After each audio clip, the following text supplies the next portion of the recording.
RTV app వార్తల్ని క్షణాల్లో చదివే అవకాశం ఉంటుంది. ఒక న్యూస్ పేపర్, ఒక టెలివిజన్ ఛానల్ మీ చేతుల్లో ఎప్పుడూ ఉంటాయి.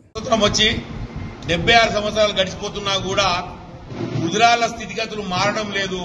ఇవాళ ముదిరాళ్లకు నిధులు లేవు, నియామకాలు లేవు.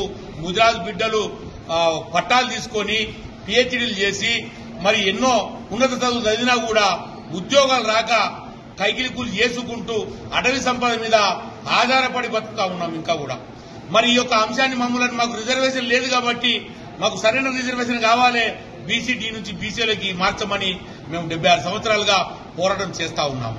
మా యొక్క అంశం కూడా ఈ యొక్క గౌరవ మాజీ ముఖ్యమంత్రి వైఎస్ రాజశేఖర రెడ్డి ఉన్నప్పుడు ముదిరాలను బీసీఏలోకి మారుస్తూ జీవో 15/2009 జీవో ఇస్తే మరి బీసీఏలో ఉన్నటువంటి 57 కులాల్లో కొన్ని కులాలు మాత్రం ఒక 2-3 కులాలు ఒక అక్కస్తుతోని మా మీద కుట్రతోని మరి హైకోర్టులో ఫీల్ వేసి ఆ యొక్క జీవోని నిలిపివేయడం జరిగింది.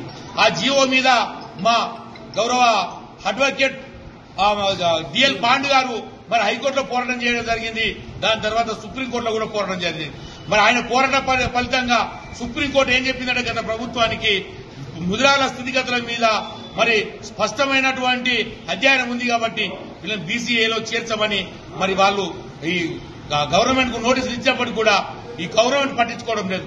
మరి ఎక్కడ ఈ గవర్నమెంట్ బీసీఏలో చేరుతుందని కొంతమంది 50 కులాల్లో ఉన్నటువంటి కొంతమంది కొన్ని కులాలు అక్కడితో నియ్యాలు కూడా మళ్ళీ అడ్డుకోవాలని ముదిరాల పేరు ఉచ్చారణ చేస్తూ మా ముదిరాలకు బీసీఏలకు చేరద్దు అని చెప్పి కుట్రబులుతా ఉన్నారు.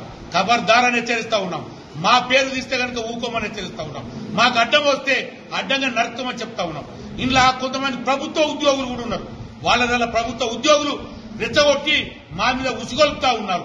వాళ్ళ మీద ప్రభుత్వం చర్య తీసుకోవాలి.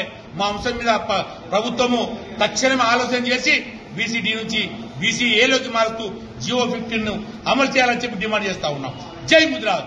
ఏదైతే గత కొన్ని సంవత్సరాలుగా ముదిరాజులకు సంబంధించి న్యాయమైన డిమాండ్ బీసీడీ నుండి బీసీఏలకు మార్చాలని ఉన్నదో, ముదిరాజుల స్థితిగతులను చూసి గత వైఎస్ రాజశేఖర రెడ్డి గారు బీసీఏలోకి మార్చడం జరిగింది. కానీ కొన్ని అక్కసుతోని కొన్ని కులాలు హైకోర్టు నుండి సుప్రీంకోర్టుకు వెళ్లడం జరిగింది. సుప్రీంకోర్టులో ఆ కేసు పెండింగ్ లో ఉంది. మొన్న ఒక డైరెక్షన్ ఇచ్చింది ఈ ప్రభుత్వానికి. ఏమని అంటే వారిని ఏదైతే బీసీఏ న్యాయమైన డిమాండ్ ఉందో అది ఆలోచించి తక్షణమే నిర్ణయం తీసుకోవాలని చెప్పింది. దాన్ని ఎప్పుడు ఏదైతే మారుస్తారనే ఉద్దేశంతో ఉన్నారో కొన్ని ఈ రోజు సిద్దిపేటలో కొన్ని కులాలు బీసీఏల ముదిరాజులను చేర్చొద్దని చెప్పి వారేదో ప్రెస్ మీట్ పెట్టి ఏదో చేయాలని చూస్తారు. ఏది చేసినా ముదిరాజులను తట్టుకునే శక్తి మీకు లేదు. ముదిరాజులది న్యాయమైన డిమాండు, ముదిరాజుల కోరిక. ఈ ప్రభుత్వం వెంటనే స్పందించి ఈ దాన్ని కాలయాపన చేయకుండా వెంటనే బీసీడీ నుంచి బీసీఏలోకి మార్చి ముదిరాజులకు న్యాయం చేయాలని మేము విజ్ఞప్తి చేస్తున్నాం. మరిన్ని వీడియోస్ కోసం ఛానల్ ని సబ్స్క్రైబ్ చేయండి. లేటెస్ట్ అప్డేట్స్ కోసం వాట్సాప్ ఛానల్ ని ఫాలో చేయండి. అండ్ లింక్ డిస్క్రిప్షన్ లో ఉంది.